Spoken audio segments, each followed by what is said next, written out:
Okay, so today we really want to talk about the fact that like we want to kind of cut through all the political stuff and just really focus on like what we see going on in the market. Because one thing that we see happening is, you hear about the disappearing middle class, but we actually see something very similar happening in restaurants, other industries too. But Ali, with your insight of restaurants, like what's going on? Like why are mom and pops able to kind of survive, and we see the really big guys doing well, but like what's happening to this middle category of restaurants? Well, first of all, I want to at least bring up everyone's focus is always based off our government, based off our president, and it isn't. What's happening with the economy has nothing to do with government. You Mhm. know, it has a little piece of it when you really dig deep into the government and our economy. The federal government does control interest rates, so that will control real estate and everything else that has to do with restaurants and supermarkets and everything else you do, and gasoline prices. So that's the only piece that has some kind of an effect on the food industry and our economy. But when you really look at it, it has to be broken down in several different parts and what's really happening with mom and pops and franchises right now, because I've never seen this with franchise. And there's a reason for it, and you could blame it on so many different avenues of what's really taking place. I would look at social media manipulating the fast food industry, and we can dive deeper into this later on down the podcast. But basically, when you look at it, chain restaurants are closing down across the United States, left and right, and that was some of the biggest, uh, you know, profitable food industry, restaurants basically for you to make money on, because they were making at least 20% when the average restaurant was making taking back 5 or 10%.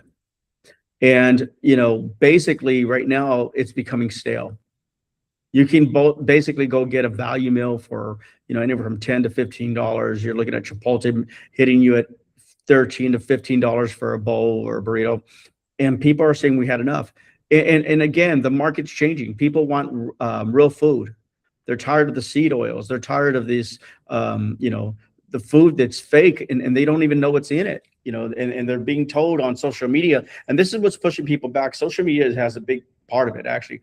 And they're showing that, there's 18 ingredients into a chicken sandwich when you go out to eat at a food restaurant. They're talking about human meat in burger patties. Now, I don't know if it's true or not. And everyone's looking for content, but it's influencing the person that's out there buying their food from these fast food restaurants. On top of that, these chain restaurants, the quality isn't there. They're lowering the quality. They're lowering the portion size. The service level is horrible because they can't find employees. So just hiring anybody off the street with no experience. And you're getting a really bad, so if something, really bad service. And if something's happening while you're dining or you're at the bar, they don't want to come back. Mhm. They just feel like, why am I paying for a service? Why am I paying? And they're adding service charges on there now, credit card fees, and everyone's saying, you know what, I'm not paying for this because I'm getting garbage. I'm getting fake food. I'm getting food that's microwaved or frozen and processed, and people are walking away from it. They don't want that no more. So they're focusing on the mom and pops. Yeah. I know for me, like the big thing that you and I have talked about outside of the podcast was this strange thing that happened where, there used to be somewhat of a balance between like, you go out to eat, it's a little more expensive, right? But eating at home is always cheaper. It's kind of nice to go out and spoil yourself. And then it really seemed like we did hit a point where honestly groceries had got so expensive because there were so many different supply chain issues and everything else. It was actually just as cheap to go out to eat because groceries were just so overpriced. And, they were doing that thing where like, they were making the meat look really well packed, but you're buying less meat for the same price. Like, and we knew this was happening because, as you said, with social media, it seems like the pendulum's really swung back the other way. Where like, I find myself chat GPTing recipes, and you've given me recipes, and I'm constantly just like cooking at home. And yeah, it's easier to solve issues while I'm cooking because of that. But really, what it came down to is it was just so much cheaper now. Like, it's not like things got cheaper, right? It's that now groceries seem cheaper because the restaurants just got so much more expensive. Like two people going out to eat could cost you 80 or $100, where before, maybe like 6-7 years ago, that might have only cost you $40. you know, and I'm not talking about appetizers and stuff too. Those were just like, I guess, kind of entrees. I felt like that was expensive back then. So I do feel like I know I'm definitely feeling it in my pocket kind of thing. Yes. So let's take it back a step, and you have to break it down. So first of all, there's loss of trust, and in the food quality.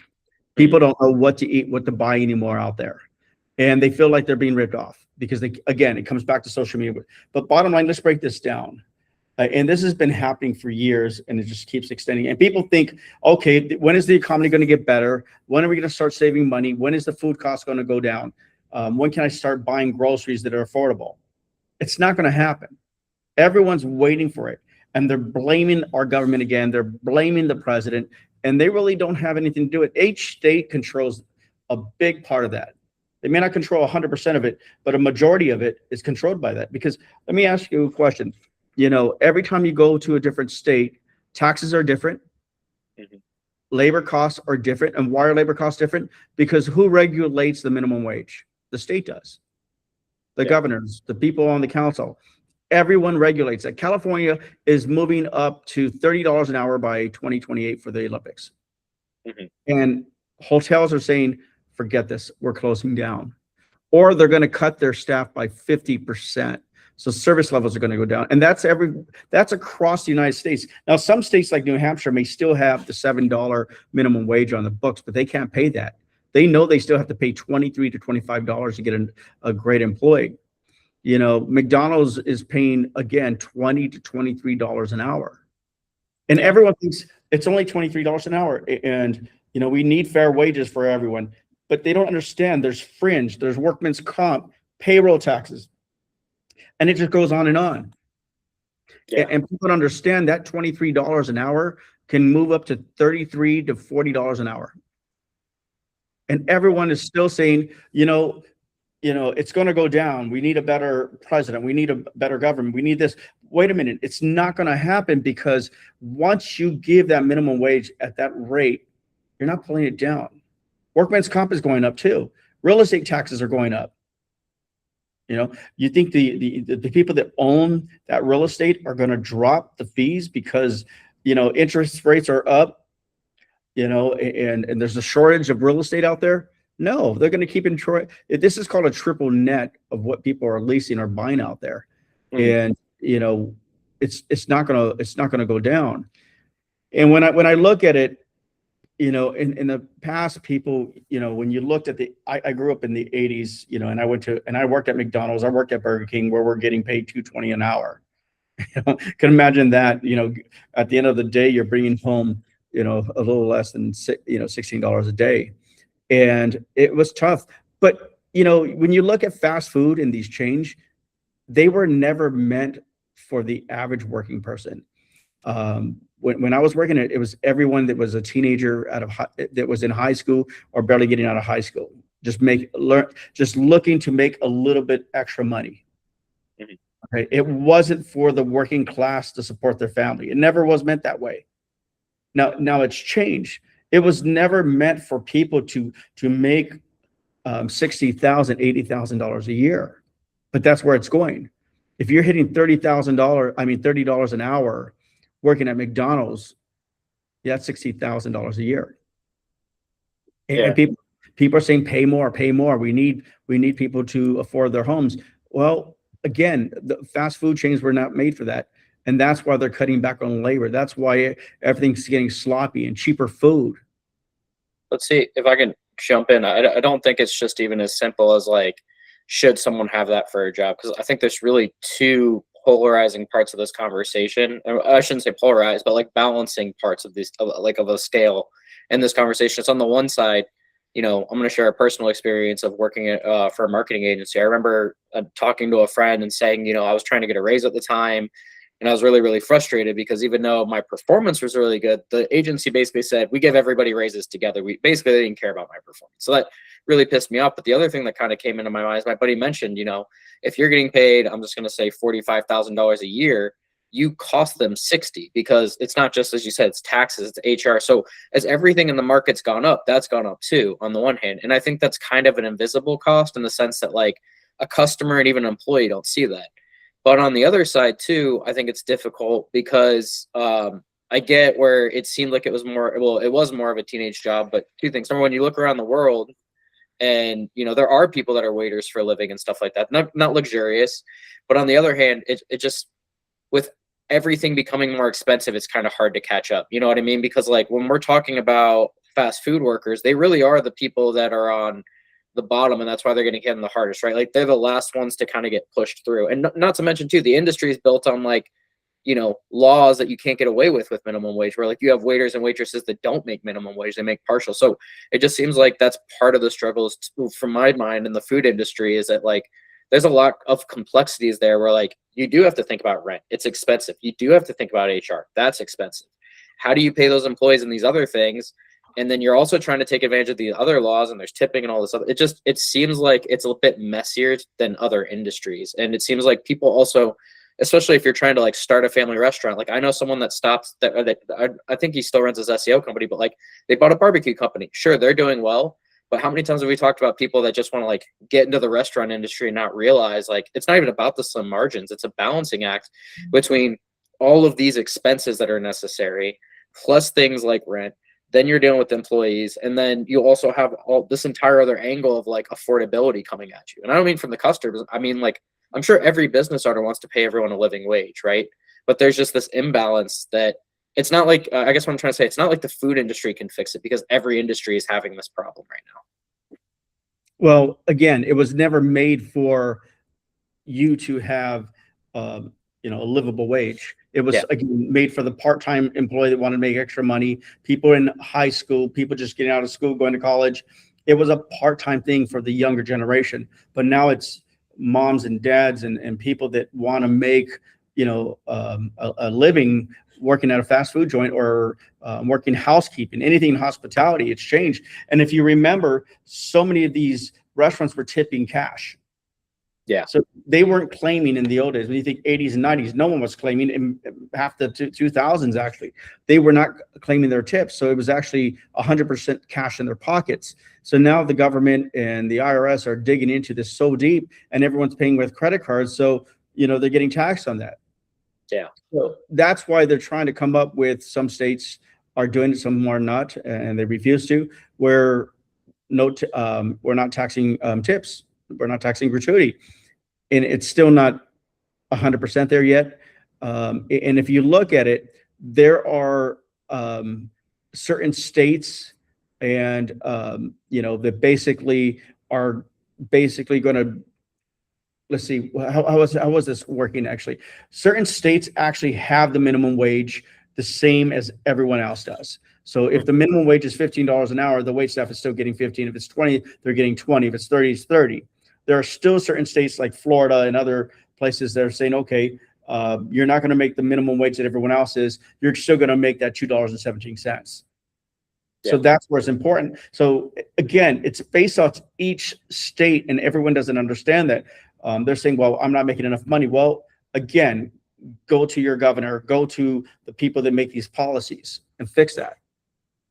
Well, do you think it can even be fixed fast enough? Because it does feel like there's this pressure that's coming from the top. And I'm not even talking about like big corporations. It just seems like there is an imbalance in the economy, and that's where people are feeling the pressure. Because it's, I mean, as we talked about, it's not like it's just wait staff or fast food workers that are feeling it, right? Like people are eating out less frequently, right? So, and there's not really a whole lot you can do when people aren't buying. Like, how can you really change your business that much? You know, if anything, it seems like you'd be cutting your margins down, right? Or not cutting your margins, but like you'd be trying to cut cost, and you'd be trying to curb what's going on and down, you know, when the market's a little bit more tense like it is right now.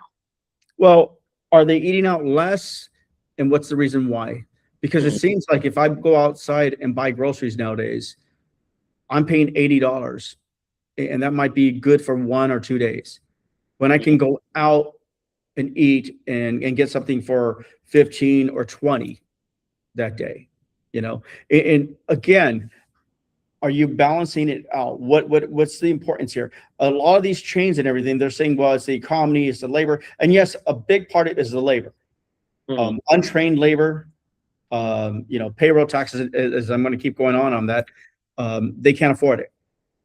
So they are cutting labor, so the service is getting bad. So people don't want to go there and have that experience. And that's why the chain restaurants are going away. which those were always the go-to. But fast casual is still booming. Okay. So you have to ask yourself, is it because of the economy, or is it because a mixture of both? And I'm looking at fast casual is still doing great.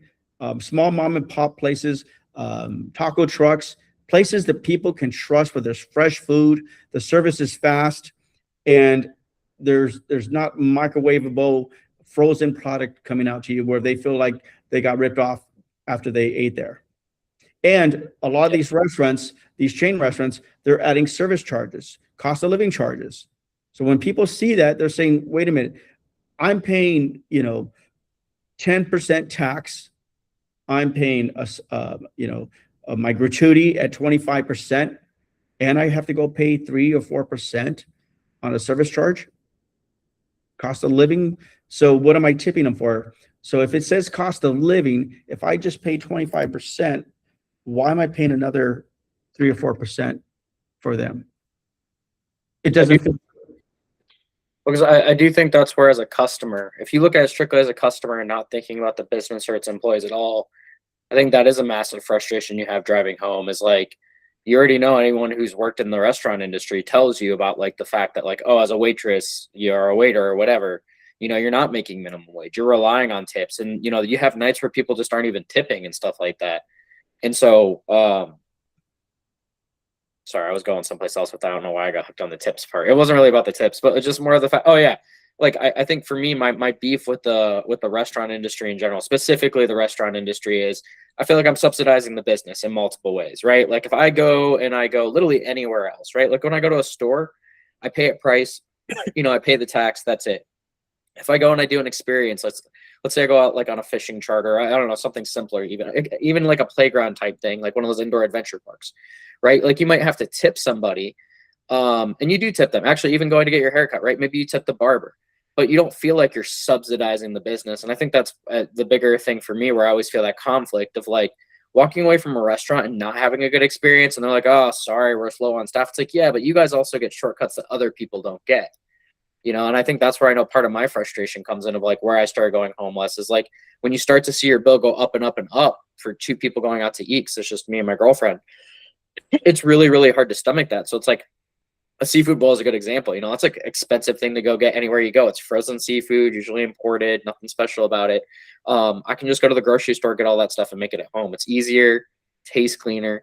So like, do you think restaurants can find a way to rebalance that where it is worth it? I mean, because we know there are, right? Like there are high-end restaurants like a Trulux or a Ruth Chris, or, special experiences. Even the local mom and pop that you want to support, maybe you're out at a festival. So like, where are those guys in between? How are the fast casual guys figuring it out where maybe the chains aren't? They're not figuring it out because their model is getting boring and stale.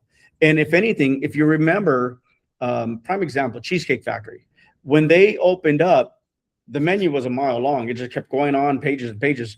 And I don't remember how many hundreds of items they had on there. Mm-hmm. They cut it in half now. So people go in there and the prices are even higher. So they feel like I can go in there and get an appetizer and 2 entrees, and the appetizer is just as expensive as the entree. Yeah. When I remember the 80s and 90s, the appetizer was an appetizer and a small little bite, and you paid maybe $8, $9, $10, $12 for it. Now it's $18 to $25, $28 for an appetizer, $30 for a crab cake, $30 for a shrimp cocktail or ahi tuna sashimi. You're paying just as much as the entree. So, when you look back at it nowadays, everyone is, these chain restaurants, you feel like you're getting less. Yeah. You're not getting the service because they're not training anymore. And you would feel that corporate office would have a training guide, and that most of them do, but they're not doing it. Do they not have the management that are trained properly to go in there and train their staff? Are they cutting labor so bad that they can't afford the training? But every time I go in there, everyone goes, yeah, what would you like? And when they throw something at you, they just throw it at you. There's, I go to a lot of places because I'm by myself traveling, and I go to the bar to eat. I don't want to sit at a table by myself. I can't get a cocktail napkin. I can't get a coaster with my beverage. And then then they'll serve me my entree, and I still don't have a napkin or silverware. Mm-hmm. I run out of water, I can't get a refill. And this is where people are just fed up. Mm-hmm. And, you can't blame the employee. They don't know better. They just, but in their eyes, give me the tip money, give me the tip money. Why didn't you tip me? So they're playing the victim. But when you look at the fine casual, the fine dining restaurants, they're making a lot of money. So, the industry manipulates, saying, well, you need to pay better, you need to tip better. If you can't afford the tip, you shouldn't go out. Well, bottom line, I know places people are making $800 to $1,000 I've known even $1,400-$1,600 a night. I know a waitress that was tipped one time at $1,000. The guy just gave her $1,000 tip. Yeah. So, what it comes down to and why the economy is the way it is, it's controlling costs. The food industry can control costs. Directs are easy. You know what your electricity bill is going to average. You know what your office supplies are. You know exactly what you're paying for. The one thing that can get out of, or the two things that get out of control: labor costs and product costs. Product costs is because gasoline goes up, and a lot of the vendors will add a gas fee into your bill, or they just add it into your food. Yeah. Okay. The minute we put sanctions on these other countries, like Russia, for example, a few years ago during COVID, basically we're not getting our organic fertilizer. It makes you wonder why you're paying higher in the United States for us to come up with fertilizer than what it was from Russia. But again, those costs go up. So when you have to transport food, all this stuff has to do with the federal government, because that's, again, gas prices going up and crude oil. So that's where the economy shows that it's taking off. Now, the gas prices will go lower. So I remember during COVID, it was as high as $115 a barrel. Mm-hmm.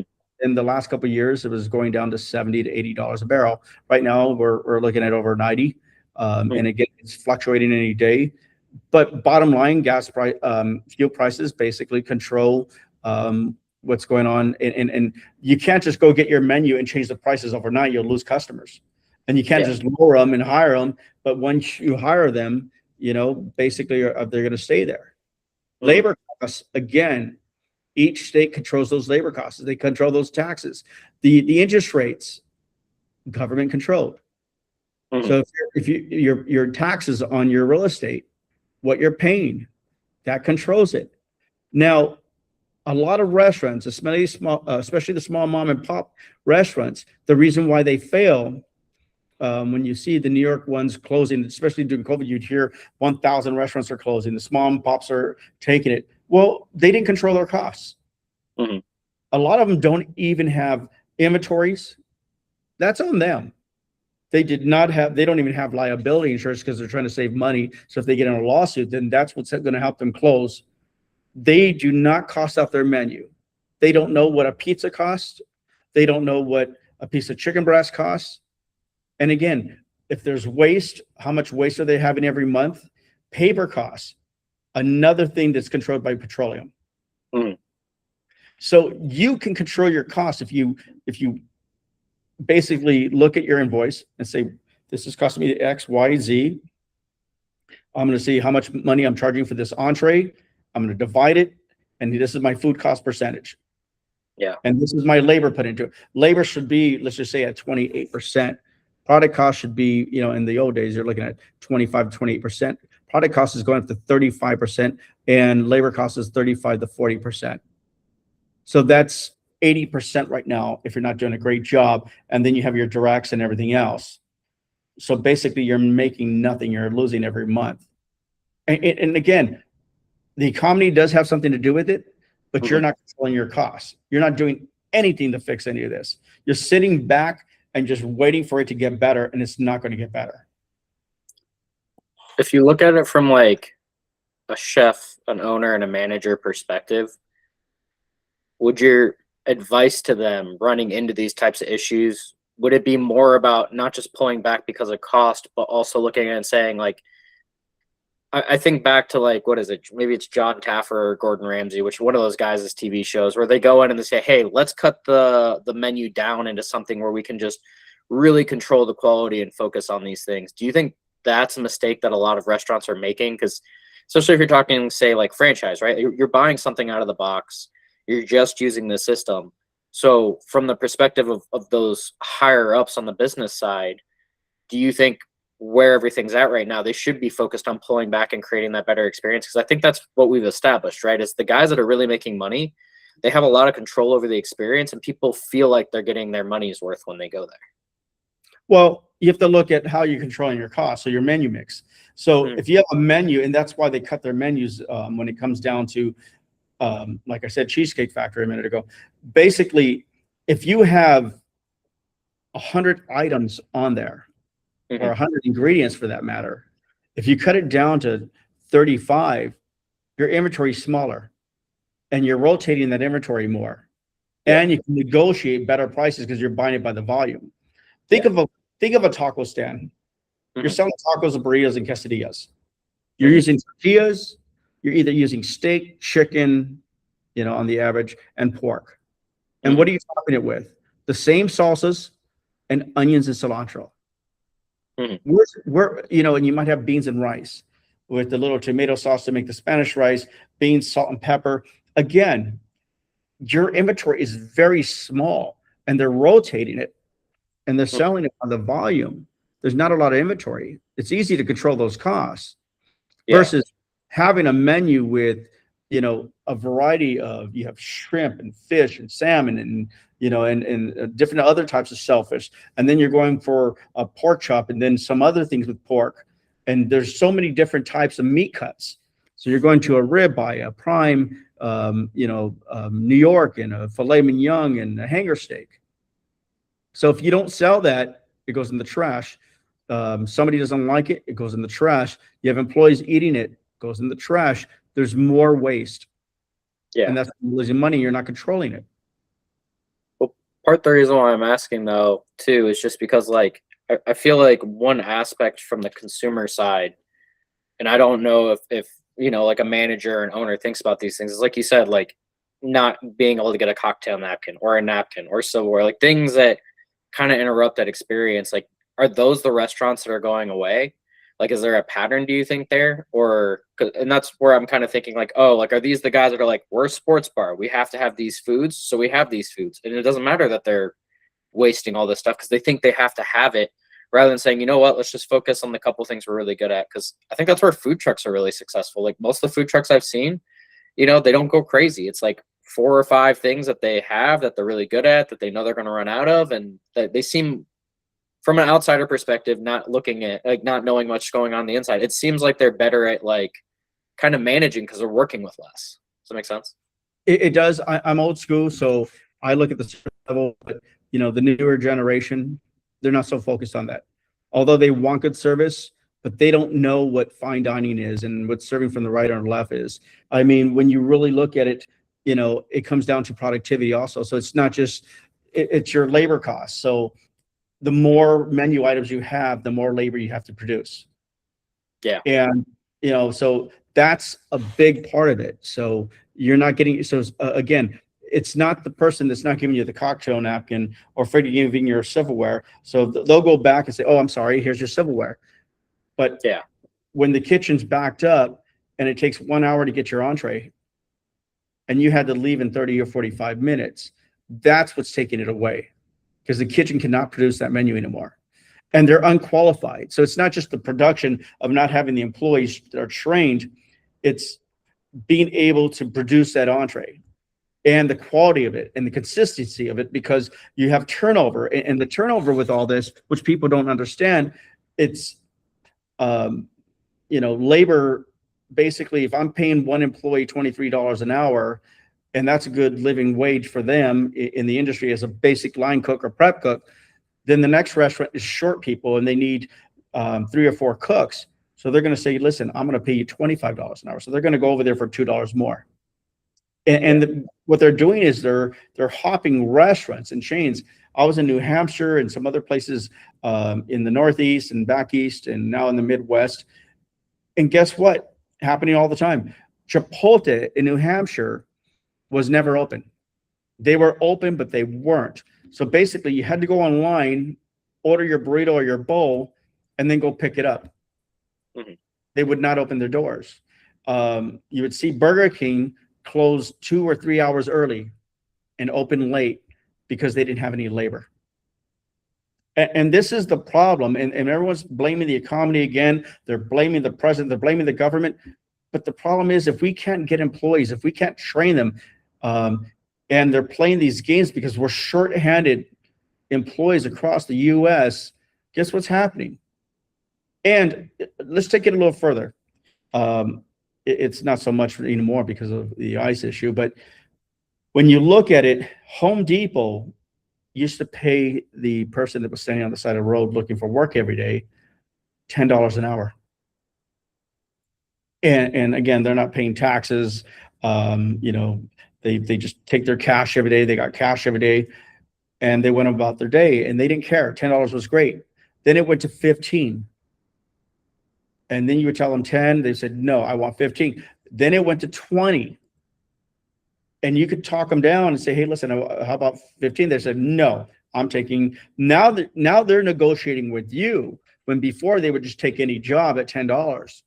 Now it's up to $25 to $30 an hour for the people that are sitting on the side of the street waiting for you to pick them up and hire them, because construction sites need this labor. Not only they're paying them $25 to $30 an hour, they're buying them lunch. So guess what? They're passing those costs on to you, and that hits the economy, because if they're building a home, during construction, any buildings, they have to pass those wages on to you, because they're going to pay the taxes on those people, whether they're paying them cash or not. They have to pay all that money. They have to pay for the food. And that's 5 days or sometimes 6 days a week. Mhm. The housekeeping industry, the same thing happened. You used to be able to get somebody for $40, $50, $60 to clean your house for 4 to 6 hours. Yeah. And whether you agreed with that price or not, that's what was happening out there.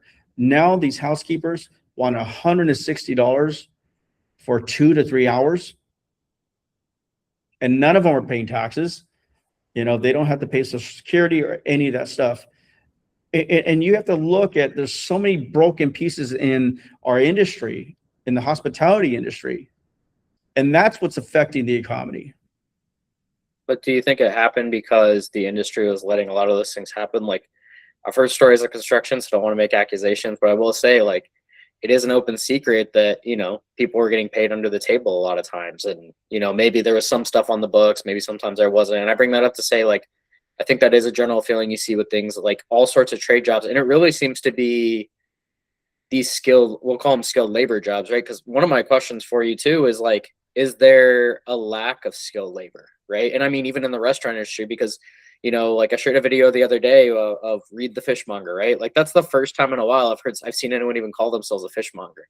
The only other time I heard it was like walking around a Whole Foods. Like, it seems like a lot of these different skill sets that were really prominent in trade and like a lot of the trade careers before, they don't seem to be as prominent now. And even if they are around, right, like the guys that are getting paid really well are like the plumbers and some of these other things, but there's also these other jobs that are more customer facing that they just didn't really seem to evolve with the economy, right? So like food got more expensive, but people weren't making more money. Like, I always think of it like the Henry Ford type thing, right? Like, Henry Ford didn't want to build cars that his employees couldn't afford. And it seems like that whole mentality got lost along the way. And once again, it's not just the food industry. We see it in a lot of different trade industries where it does seem like the digital world, especially in the last 5 or 6 years, really did take off. I mean, because even Gen Z, right? Like, we hear it all the time.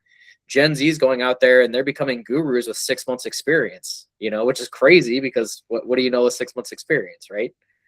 So, but they're figuring it out. So, like, I guess I'm asking, where is that disconnect? What's happening there? Well, you are right. I mean, the people have been getting paid under the table for a long time, and our government and the IRS are trying to crack down on that and stop that. And what's going to happen if they ever do cashless? Yeah. How are you going to pay them? How are you going to get away with that? But there was a benefit to it all, because people can't find labor, and it's still happening.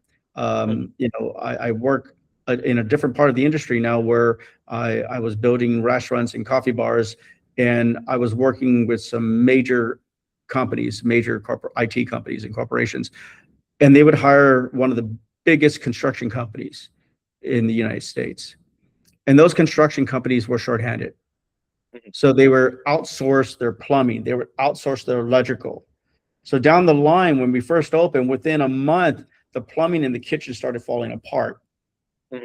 The sink, the dish room, the plumbing just fell apart. They forgot to seal it. They forgot to screw it on. It's like they just put it together and then seal it.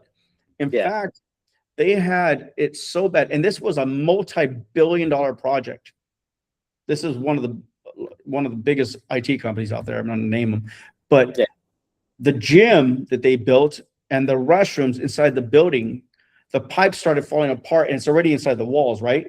In the restrooms, in the showers. So sewage was flowing through the walls. You'd see it, and it smelled so horrible. But this is, as you're saying, unqualified labor, because they can't find the labor. And this is happening across the United States still. I'm working on a project right now, building a restaurant, and there's still unqualified labor. You go through things all the time. They're shorthanded. I had somebody working a fire system the other day, and they forgot to call and pause the system. So the fire department comes out, and the owner of the fire system that rebuilds and sets it up, basically he was out 4 or 5 people. He can't find them, so he has to stick to his common people, and they're making mistakes, but it's a costly mistake every time. It costs companies a lot of money. It's in the millions, and that's why you're seeing these corporations, because there's a lack of trust, there's a lack of food quality. There's so much stuff going on there, and they can't keep up. And you would think these corporations would have better buying power, have better resources, getting employees, benefits, everything. But along with that comes lawsuits. That makes sense. Yeah. So, I mean, I don't know in the hospitality business where they haven't been sued, and it's in the multi-millions. If anyone Googles it, in the old days, Jack in the Box in the 2000s were probably one of the highest fast food chains that was being sued, allegedly. And again, because you're looking at people looking for a way out to get money because they're not making enough money, and they're looking for, an excuse to sue. And that's, you have to go in and protect yourself. So these companies have higher insurance premiums. That's where the economy is failing us. And people don't realize what really goes on behind the scenes, how much work, how much money you have to pay. And the bills just stack up because you have to pay a premium. And then, even after you get sued, then your insurance rates go up. So how do you live with this? And then your HR team is full-time labor on this, and they have to hire other people to document, file, and then your manager is pulled away from service because he's dealing with this stuff. So the problems go deeper and deeper and deeper, and most of these corporations don't want to deal with them anymore. They're done with it. Well, do you think that it also is creating an environment where it'd be harder for someone to just start a restaurant? Because if you have all these pitfalls, it seems like, where you mentioned some of these restaurants are still thriving. Like, I thought fast casual was kind of struggling, but you mentioned they're still really thriving.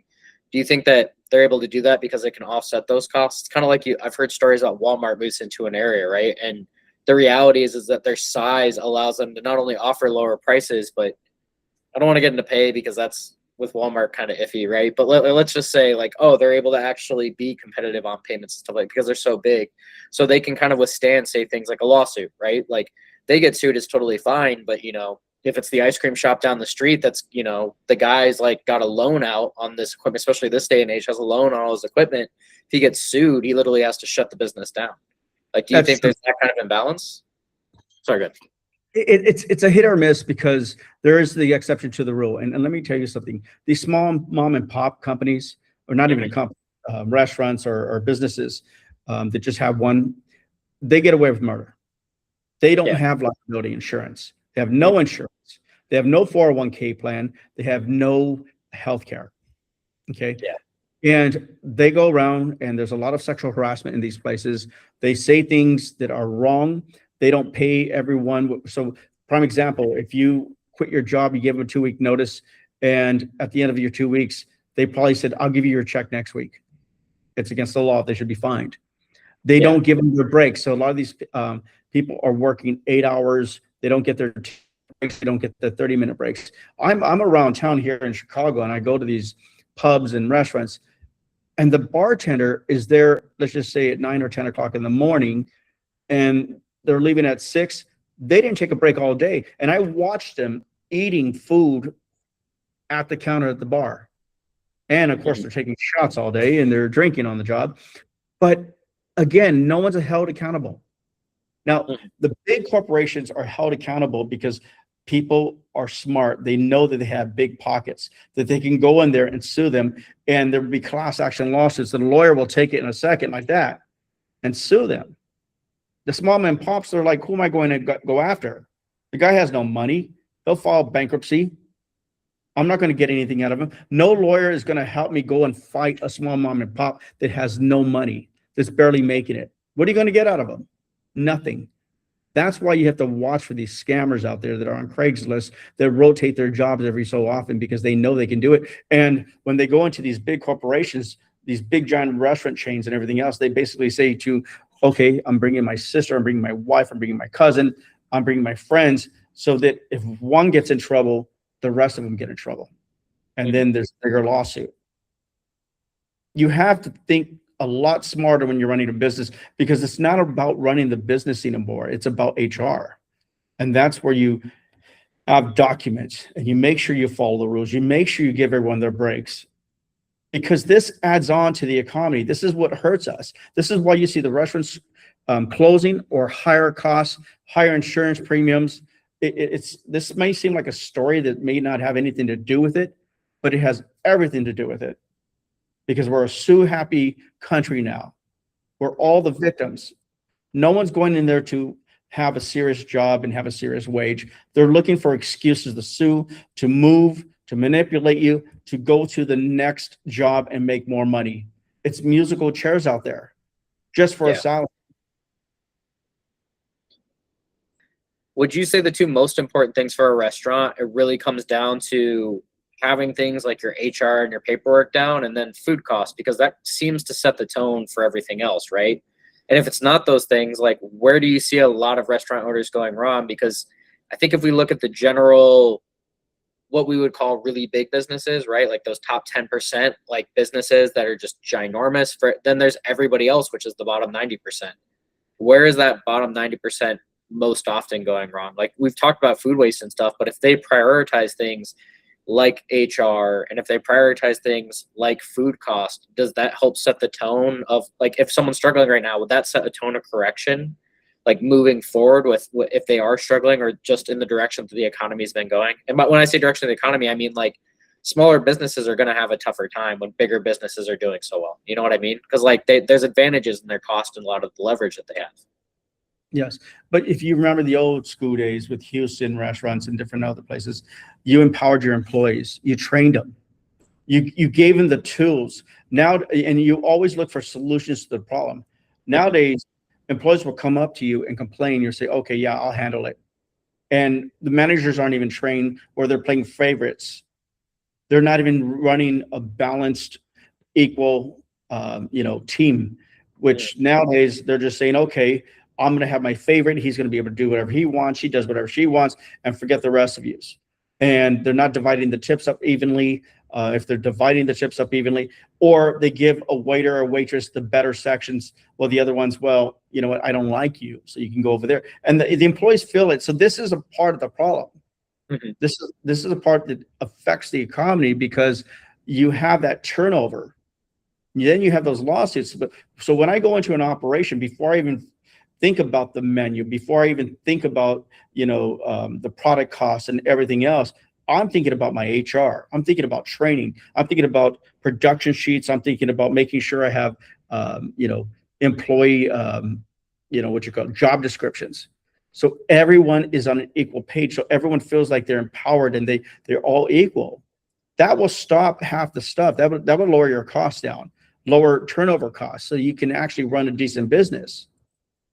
If you have people signing the same, employee handbook and making sure you're following it, making sure that everyone's getting their breaks so everyone feels equal. When an employee's out, preceding everyone in that job, and the other ones are down here, they feel like, why am I doing all this work when they're not? And most of the employees now can walk in there and they all get $25 or $30 an hour because you're so desperate to have somebody. And the person that's making, maybe he started at 28 and you brought a new guy at 28. And he's like, I've been here for years. And now this guy just walks in here and makes all this money and he does nothing. And he wastes food. He's not properly trained. And that's what offsets this whole thing, where that's why there's a rotating door with employment out there. And that's straight across the hospitality. Do you think there's been a skill dip though? Because I mean, we see automation starting to come in, right? So waiters and waitresses using things like, all these different advanced POS systems, they've all evolved, all that kind of thing. So you have this more technologically savvy younger group coming in. Do you think they're actually coming in though with less skills that would be necessary for these types of jobs? Correct. I mean, when was the last time you heard about trade schools? Culinary schools, trade schools. There was the, what do you call it? iTech. There was a tech company out there. I remember out of California, Trade Tech, LA Trade Tech. And there's other trade techs out there across the United States where people would go to learn how to be an electrician or a plumber. There's no more plumbers, no more electricians. We're struggling and we're hiring anybody and they don't have licenses and they go in and they screw up your electrical at home. But again, yes, there's less training, there's less schools. At least for a culinary school, they would even have the basics and they're closing down.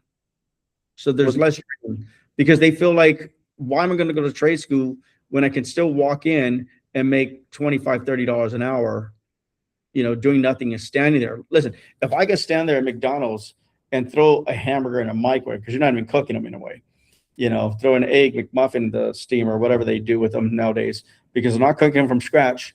So I could stand there and make $25 an hour around the block, not have to commute 2 or 3 hours and waste the gasoline money. Why am I going to work hard? People are throwing up their hands. I'm working on a hotline. I'm killing myself. I'm throwing out 200 meals a night, 300 meals. I'm sweating. I'm getting burnt. And I'm getting $25 an hour when I go down the street and work at McDonald's or any of these fast food joints for that.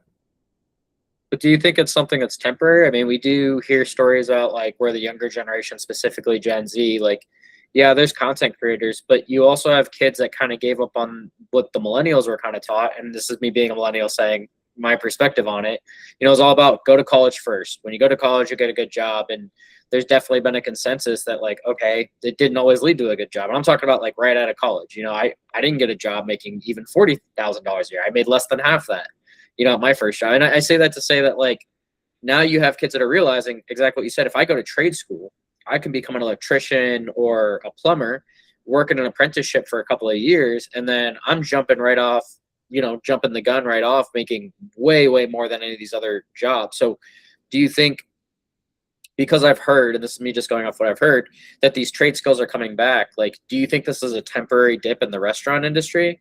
Or do you think there's going to have to be some proactivity to get people back into like training and a lot of the stuff, like kind of like overcoming the dampening of skills that not even AI, but like just technology in general might have created? I don't see culinary schools coming back right now. In fact, you try to open a private one, they're closing. You're not getting real good training. There's a few of them that are out there that are really good, but they're still not picking up the students like they used to. They used to pick up hundreds and thousands every year. They're not doing it. Now, when it comes down to plumbing and electrical, to me, that's a gold mine. Engineering is a gold mine. Imagine if I took an electrical class and a plumbing class. Forget about me working for a company. I can get really good money working for a company because they're shorthanded. But do you know all the private residents that you would get to go fix a light bulb and, set up their washer and dryer, fix that stuff, fix their plumbing on their toilets in their homes? Most homes nowadays have 2 or 3 bathrooms. They are looking for people left and right because you can't find anybody. So that part of it, yes. But let me ask you another question. You just asked me, do I see it coming back? Do I see it getting better? What about AI? I invest into one of the largest AI companies in the US, which is called Miso Robotics. and they're working on, and they have the robot that flips the hamburgers, the deep fryer robot that does the fries. They're doing the automated soda machines now where you don't have to stand there and put soda. It just rotates and does it for you. They have automated coffee machines now that does the coffee. So if you were working at corporate dining like a Google or an Intuit, the employee doesn't have to go and make coffee anymore. It's just all self-automatic. So everything is moving towards AI. Now, originally, people don't understand. They thought AI was supposed to replace people. AI is really to create efficiencies.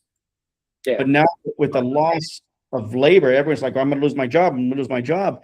No, it was supposed to help efficiencies. But since we can't find employees, they're upgrading that AI. So I see AI is moving in the future to take care of this. And let me ask you a question. Let's just say one robot costs you $30,000, $50,000. That employee ran you 60 or 80, and that robot is probably good for a good 10, 15 years. It's a no-brainer. You're not paying payroll taxes. The robot's not suing you. That's what will help the economy. But bottom line, it's not going to help people getting jobs. You're going to have to look for other jobs. An engineer, which in the U.S., we're lacking people going to school. The kids are not going to school to become engineers. So we're bringing them from China. We're bringing them from India. So when people are complaining about the economy, Jake, yeah, and they want to make more money, but they're not making the right moves, this new generation, to go and learn these skills. So we're bringing them from other countries. And that is our problem when people are sitting there complaining we need to make more money and we're losing our jobs to AI, we're losing our jobs to this, and they're making all these excuses. Well, everyone's so happy. It's about HR.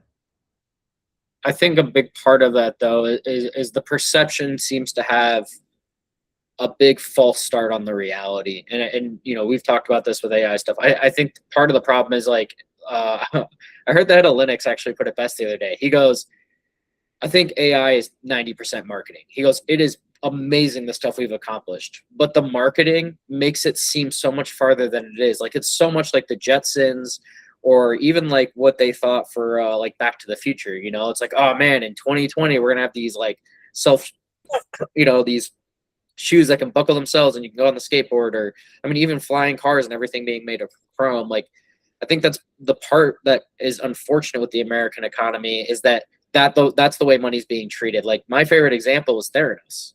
You know, that girl that claimed that she could do this blood test in this tiny little box without contaminating it and everything was right, and she lied about it most of the time. And even the guys that were working on it didn't really understand where she was lying on it, or there was no real whistleblowers, but there was so much money behind it. All these big investors, only to find out that the whole thing had flopped because like it wasn't the place where it was possible. So yes, I think AI has created a lot of advancements, but two reasons why I don't see it like really like robots taking over the food industry is, number one, like the technology just isn't there, and I think we're really, really far from it.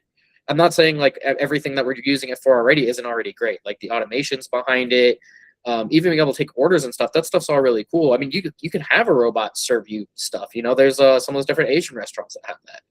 But I think the other aspect that people get lost in, and where the Jetsons, like growing up, I kind of realized the Jetsons was wrong, is technology is only 50% of the fulfillment that people look for when they go out and have an experience. And I say that to say that like, you still want the personalized experience. You know what I mean? Like, you don't want a robot that just makes you a very standard burger. Like, there is like art and culture and all these other things infused into food. And I think that's emotional connection is still there and what people want to pay for. So I agree with you where I think there are areas where these automations will really help, but I don't think the future is sanitized to this level of like complete lack of interaction. Like, you know what I mean? And people being taken out of it. And the bigger part of that is just, like I said, I think the marketing behind AI has just gotten so far ahead of itself, rather than saying like, you know, like all of us kind of moving together. Like, there's no denying that in technological advancements, people lose their jobs. Like the toothpaste story, you know, everyone's heard the story about the toothpaste factory. There used to be a person that would literally sit there and do one part on the assembly line, right? Like including screwing on the top of the toothpaste. Well, at some point, you were able to replace all those people with a machine. But at the end of the day, the engineer that builds that machine still has to know how to twist on the top of the toothpaste.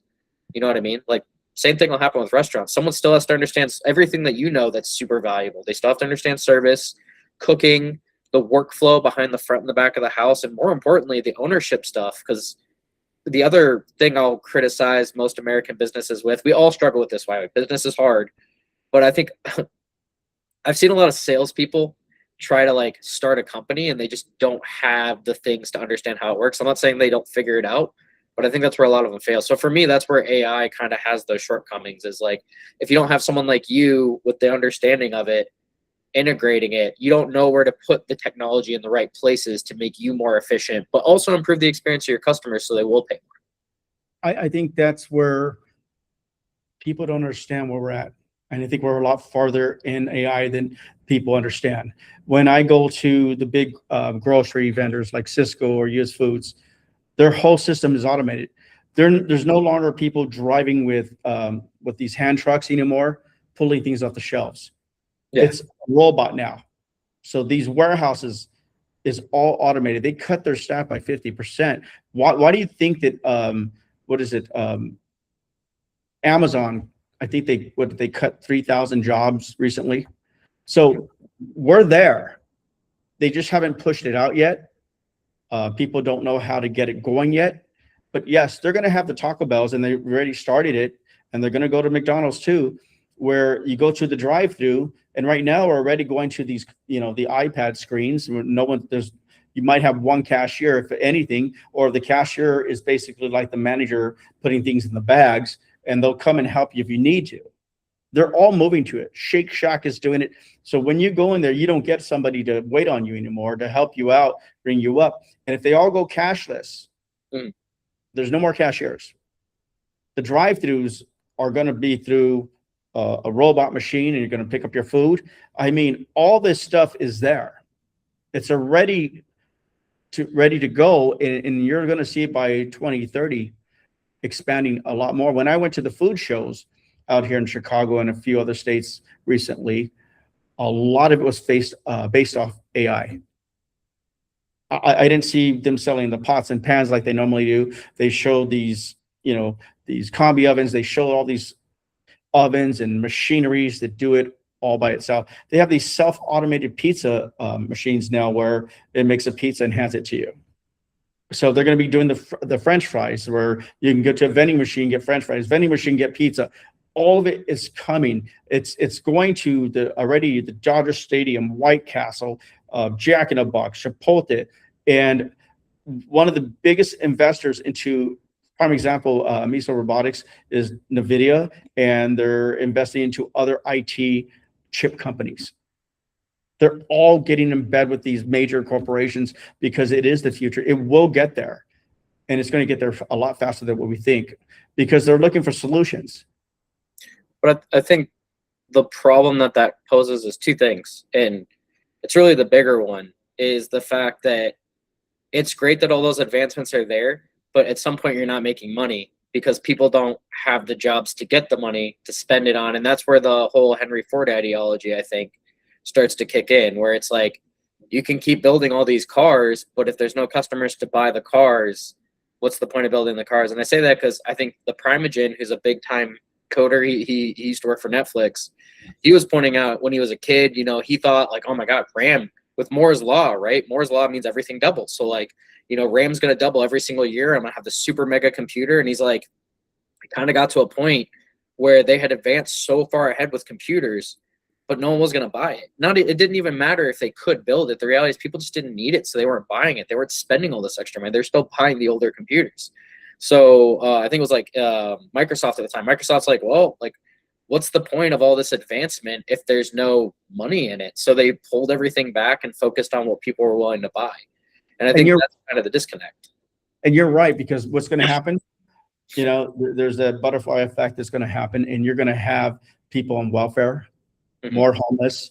You're going to see that effect if we don't start educating in our schools. So prime example, home ec, when we were kids, was a class that you took, every couple of months. You were in sewing, cooking, wood shop, metal shop. It's all gone. So these underachievers nowadays that don't want to go to college, what is the trade? Where are they going to go to? The military? What are they going to do if there is no fast food? And it's going there. Yeah. We're going to AI, we're going to automate it, but that's where we have to educate them and teach them other skills. I mean, remember, before there were computers, no one was going and learning how to code. Now code is going to, again, AI is going to take that over. So if you're a coder, you're out of a job. So what are you doing next? Again, I remember in school, I had this little machine and we had to learn how to make a rocket blast off, which is letters and numbers. And there was no internet. So it was like, it was really basic, but we were learning how to work a computer for the first time, and so what are we going to be teaching this new generation? How are they going to develop themselves? Because most of them can't even get out of high school with learning even the basic algebra. We're not educating our future. And if anything, they're not going to college anymore because they feel it's a scam. And they're not teaching, the future. They're not taking engineering classes, as I said. So where is our future going? And I think analysts are going to dispute this and say other things. But bottom line, the way it sounds like, we want you to own nothing. I agree with that, but that's also where I think the self-correction is going to come in, because I love using the 1984 example, because it's like, that's the radical example of what happens, right? Like, not to get to the political part, but basically if the capitalists, like they did in the book, take over, what happens? Well, you get a French Revolution style where they get rid of the capitalists. Now everything's owned by the people. And like, I don't think it'll get that bad, but my point of where I'm kind of coming from is there will be a rebalance. And I think you're seeing that already. Like the fact that like I grew up without home ec.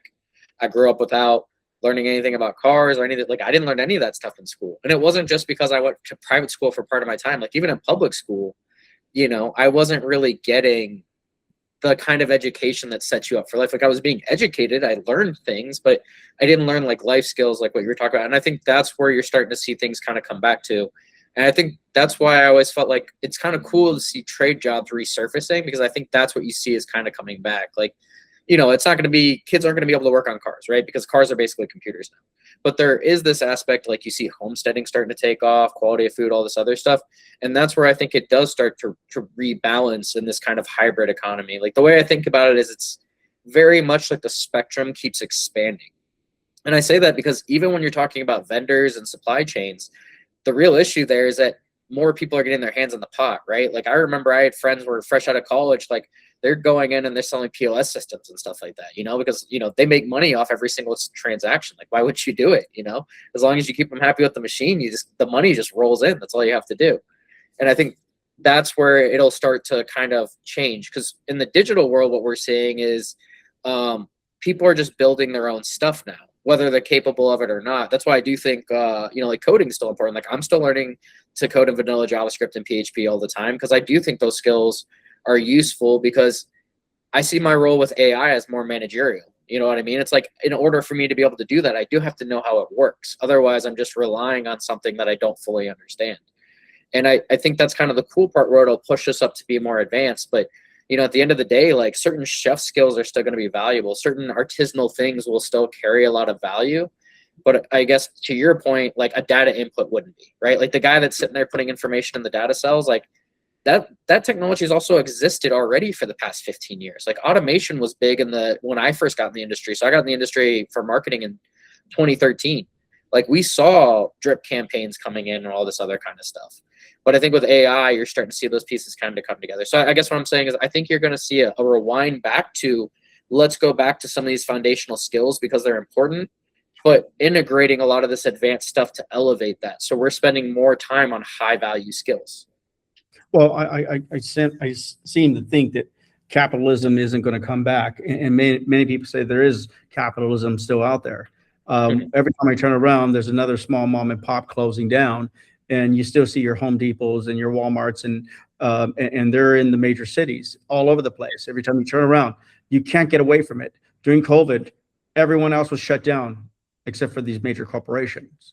So they own the monopoly on all the businesses, and they can outsource and out cost you. Okay. Yeah. And you're talking about like POS systems, and I'm looking at the smaller people that are doing this and building them. They're not as strong, and they're saying they are, but before the major corporations for POS, they were charging you $20, $30, $40, $50,000 to put all the POS in your restaurant. And then you would go and get your merchant services separate. Now they're going to give it to you for free or charge you $2,000 or $3,000 for $8,000 for the POS system. They don't care about the computers. They don't compare because they're iPads now. They're building them cheaper. All they do is care about the merchant services because they're going to make 3, 4 to 5% off every transaction, plus another 30 to 50 cents per transaction. You're talking about hundreds of thousands of dollars, a year and that's only a small business. They can go into the millions on bank fees. So they don't care about that like they did before. And no POS company is going to sell you a POS company without the merchant services. They're all in bed now. So it's changed completely. Every time I turn around, the system, as you're saying, is changing, but I don't know if it's changing for the good, but the corporations are taking more of the money. So the small mom and pops are not going to, bounce back. Capitalism, I don't see capitalism coming back.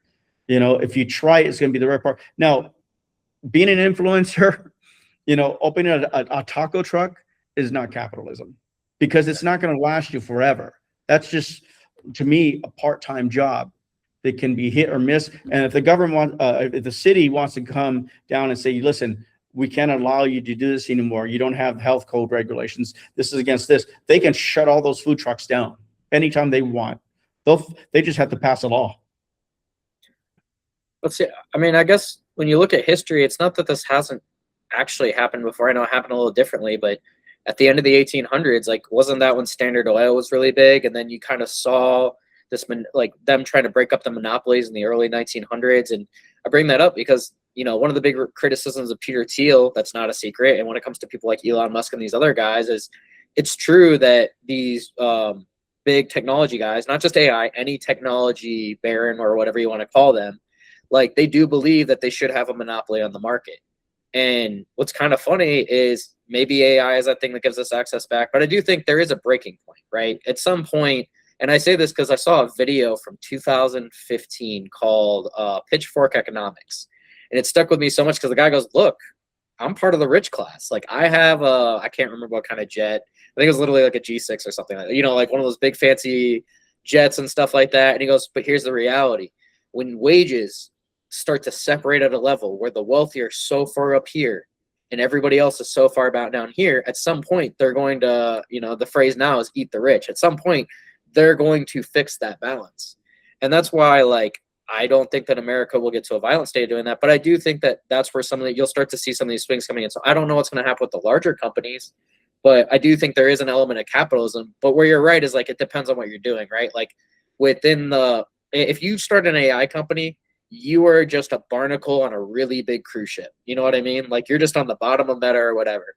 But I like to think that there are still businesses out there like plumbers and restaurants and things like that where you still have some control over your destiny. You just have to ride through a lot of these technological difficulties because, like, it's true. It's not just people renting homes that they're trying to get on these subscriptions, right?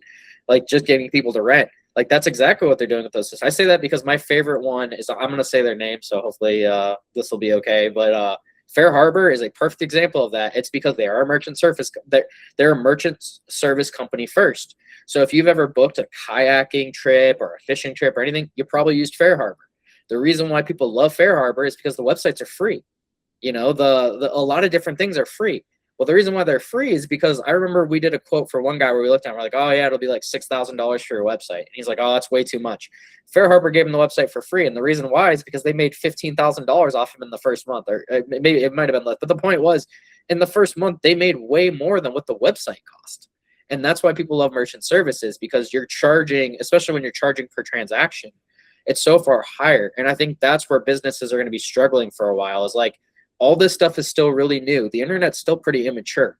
So we have to ride through these really, they're not advantageous toward us as businesses, But I think that as these systems start to age, like, there will be a way for us to kind of pave our way back into it. And like I said, that's ignoring the fact that, like, I don't know what's going to happen with the big tech companies. We're all aware that they're trying to monopolize. I just don't see how they survive as a monopoly, because also a lot of them are international. So at some point, the rest of the world's going to start kicking them around a little bit, which we've already seen start to happen. But this is all way down the road. Like, bringing it back to right now, I think that's where you see a lot of American businesses are very focused on like, what can I do today? How can I help myself, help my family, help my employees? You know, and I think that's where, I mean, AI is an advantage. Like, you're right. If I can run a hot pot restaurant where I have a robot serving, like that's fine, because those guys are still going to have employees and people doing some kind of personal thing, but they create more value with the ambiance. I think that's something else we haven't actually talked about, but my buddy who's an influencer says all the time, he goes, it's kind of crazy when I go and I score a place, it's not about food anymore. Like, I have to take ambiance into account because that's what people want to know.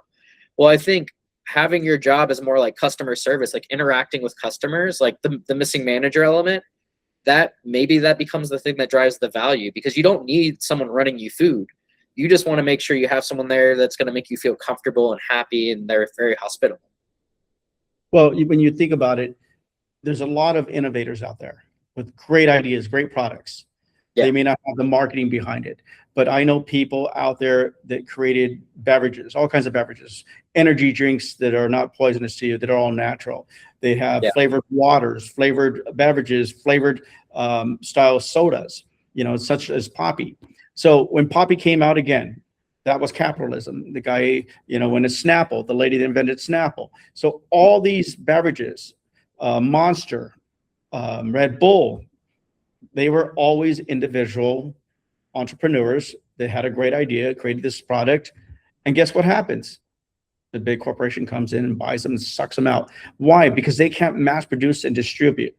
And the people that are out there innovating right now, it's probably less than 1% of their product can even get out there. When the corporations are using AI to mass produce faster, you know, these other people are trying to hand seal, hand label, or using the smaller machines, and they can't do it. So every time you think that there's capitalism out there, it disappears within years. Because if a corporation feels like it's going to make money off it, they're going to go in there and make money off of it, and they're going to buy it. Big corporations buy small companies. Small companies get big enough, and then they decide, okay, now we're going to go public. We're going to sell. So again, you're competing against a market that you can't compete against because corporations are just too big. And anyone that's small, they're going to make sure you're not going to make it. So if you don't have the right marketing, you don't have the right technology behind you, you can't mass produce. You're going to be, you know, basically between the taxes and the fees and real estate and interest, you're going to be sucked dry. So that's where it's difficult. And that's where it comes into where the economy, where can an individual basically be their own entrepreneur? Can we grow? Are we going to make these changes? I don't see it. Honestly, I could be blind, but I just don't see it with AI and BlackRock and Vanguard and all these major corporations. You know, guess what? Who's going to sell your product? Walmart is going to sell whatever BlackRock and Vanguard tells them because they own a piece of them. PepsiCo, Coca-Cola, BlackRock owns them. You know, they own 20%, 10%. They're going to tell them exactly who to sell to, what to buy, and your small mom and pops are never going to make it.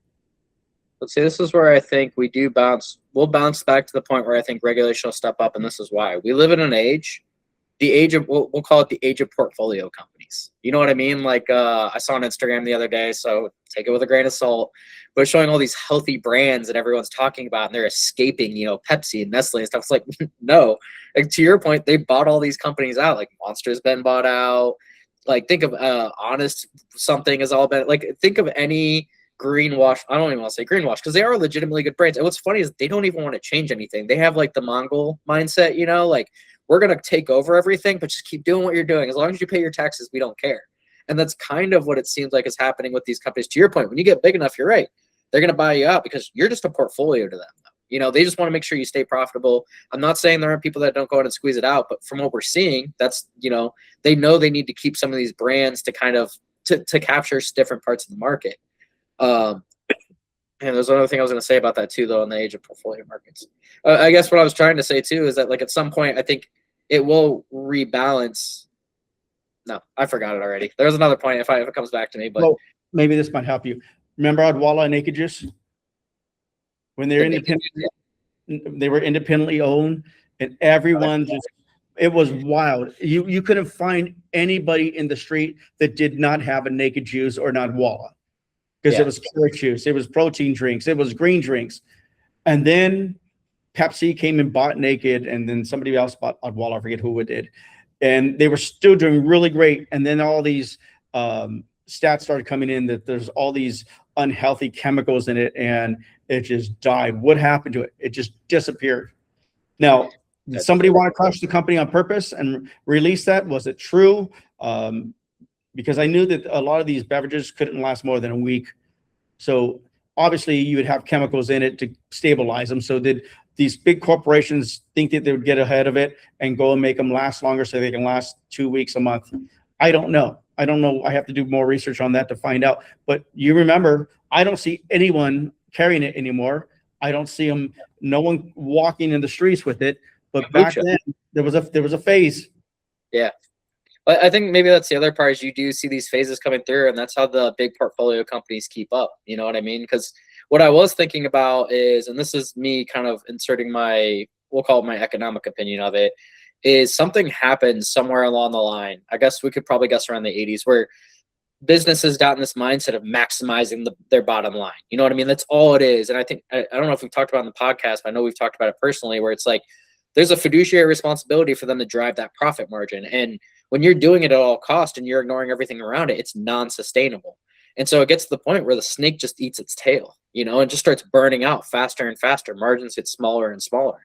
So I do think there would be a point of self-correction that kicks in where it's like, hey, the economy just can't operate this way. So like I said, whether the government comes in and starts monopoly busting, which we haven't seen any signs of that so far, or any of these other things, but it's, I mean, I just don't see America turning into a place where a Walmart City really takes off. Like, it's already a place where a Walmart City existed and it didn't do well, you know? So I like to think there might be that glimmer of hope where, you know, something will rebalance at some point. But you're right. Like, it does feel less capitalistic, because you get to the point where you have these guys that are swallowing each other, but it's also a poison well strategy. Like, if you're pushing all these chemicals into these foods, like, it's a lot of these people that work at these companies are eating them too. Like, not everyone's like the McDonald's CEO, where like, and I'm not just making fun of his Big Arch video.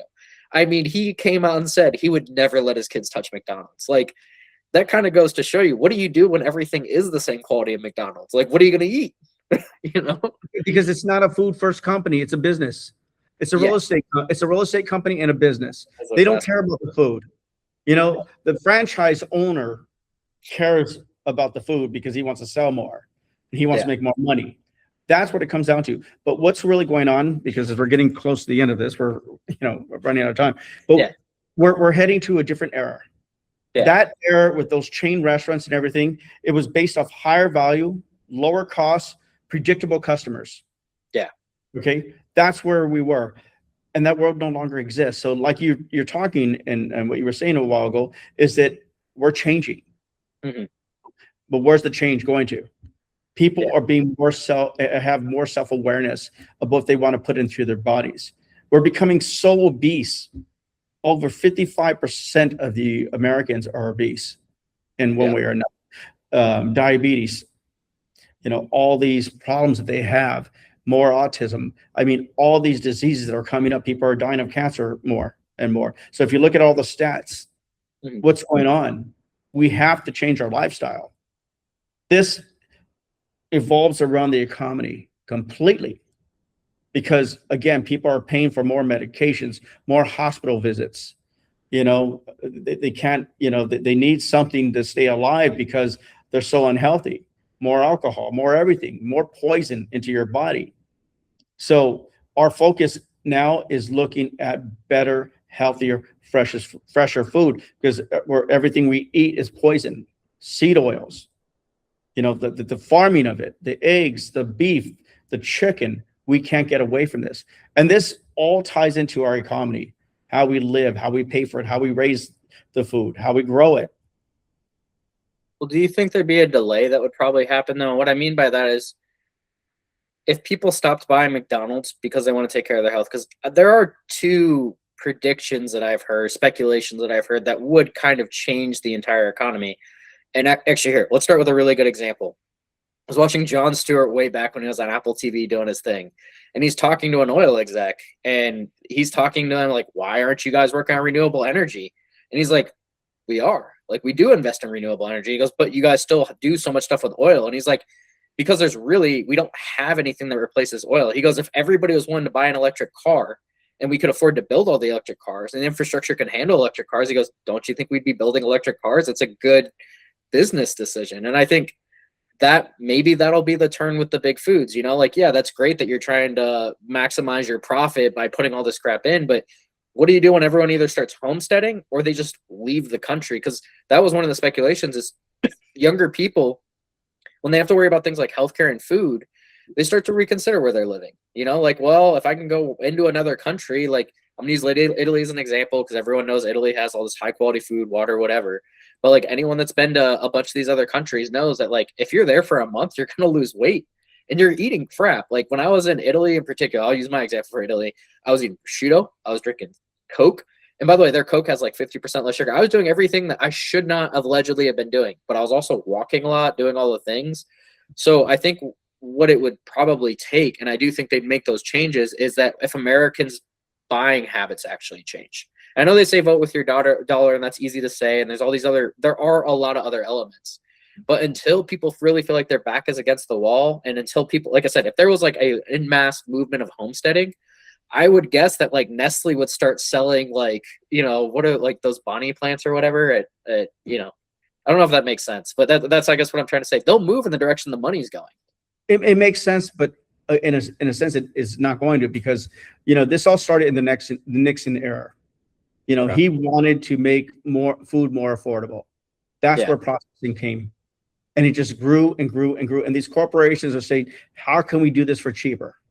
As I always say, how is it that you can buy a $5 frozen pizza in the store?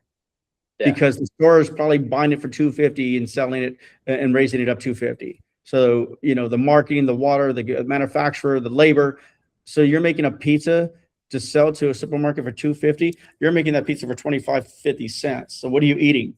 Everything we're eating now is processed, and, because they're trying to make food more affordable. So if we're not making as much money, real estate is going up. You can't afford a home. Yeah. You're spending more money on gasoline. You have this much money left to buy food. So you're going to cup of noodles, macaroni and cheese. You're going to process foods more and more. GMOs came out because they had to look for a better way, a quicker way of feeding, the Americans in the United States. I remember in the early 90s, I was living near Santa Cruz, and there's a place called Watsonville where they grew all the strawberries, and Gilroy grows garlic. This is where Salinas, this is where they built, where they grew all the grapes and all the produce out there. And the strawberries was open fields. Now it's factories, it's greenhouses, it's GMOs. Yeah. Strawberries, remember, it was seasonal, and you couldn't get them during certain seasons. They would get them from Australia or New Zealand. We'd get our fruit from South America during the winter. Now we have peaches and plums year round. We have seedless watermelon, seedless grapes, seedless oranges and lemons. This is all through the GMO system. And it has to be unnatural to be eating anything without seeds, because the natural reproductive system. Yeah. So are we changing? Are we going to get better? No, they keep saying that we're overpopulated. Look at India and China, the highest populated in the world.